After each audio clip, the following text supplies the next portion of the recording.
Chanel No.5, arguably the most well-known fragrance in the world, is known for its opulence, sophistication, and luxury.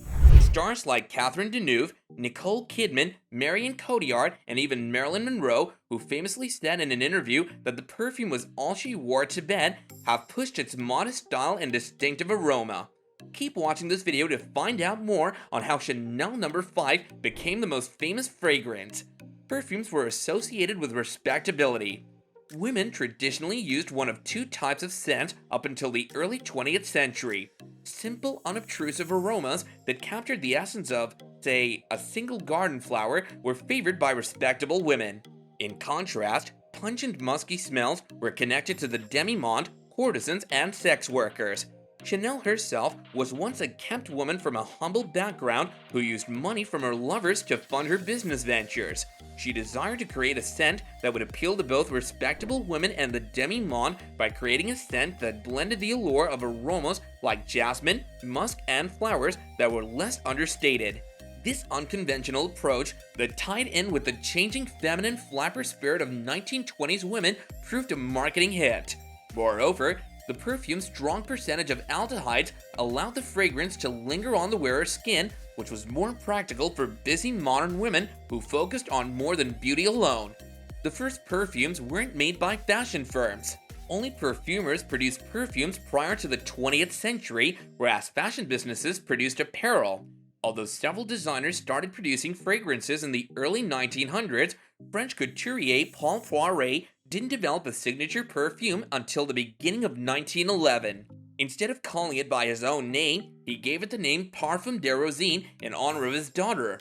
Chanel made certain that her fragrances would always be associated with brand identity by designating her distinctive scent after herself.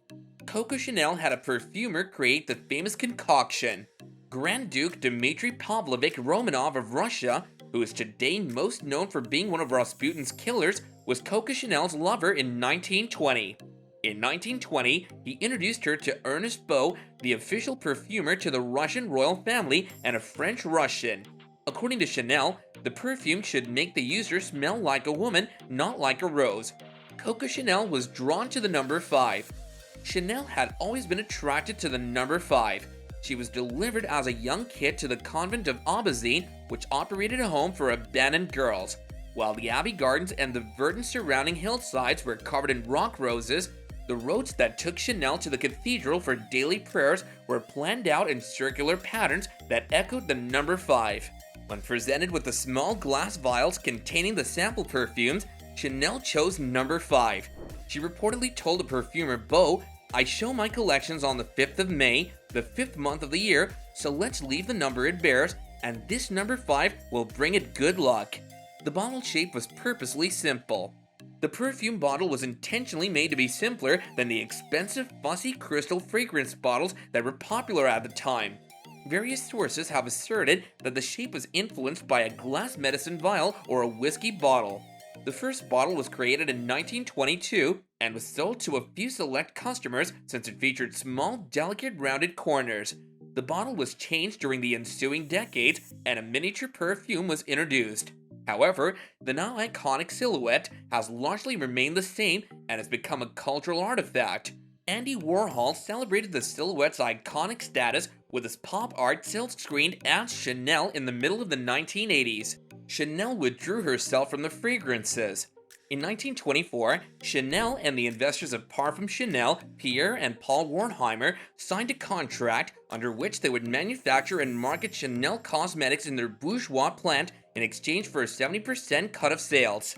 While the agreement gave Chanel the chance to reach a wider audience with her signature scent, she soon, however, became aware of how successful Chanel No. 5 was turning out to be, and she struggled to reclaim ownership of her fragrance brand.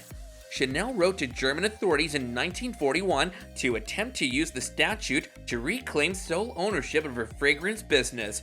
To Chanel's surprise, the brothers had legally turned over their ownership to a Christian French businessman, Félix Amiot, before the war to protect their interests, so her attempts were unsuccessful. Famous faces have fronted the brand. Surprisingly, word-of-mouth marketing had a bigger role in Chanel No. 5's rapid popularity than explicit advertising. Chanel would surprise her high-class guests with a perfume after inviting them to dinner at a boutique.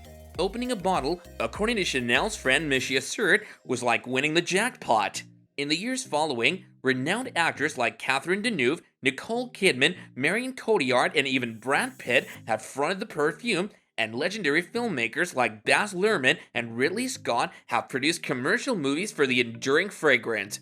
Over the years, perfumes have evolved a lot, and it's become very hard to guess the nose behind a particular scent as the market is saturated with more and more novice options. But Chanel has still held its own. That's the end of our video, guys. We'll catch you again later.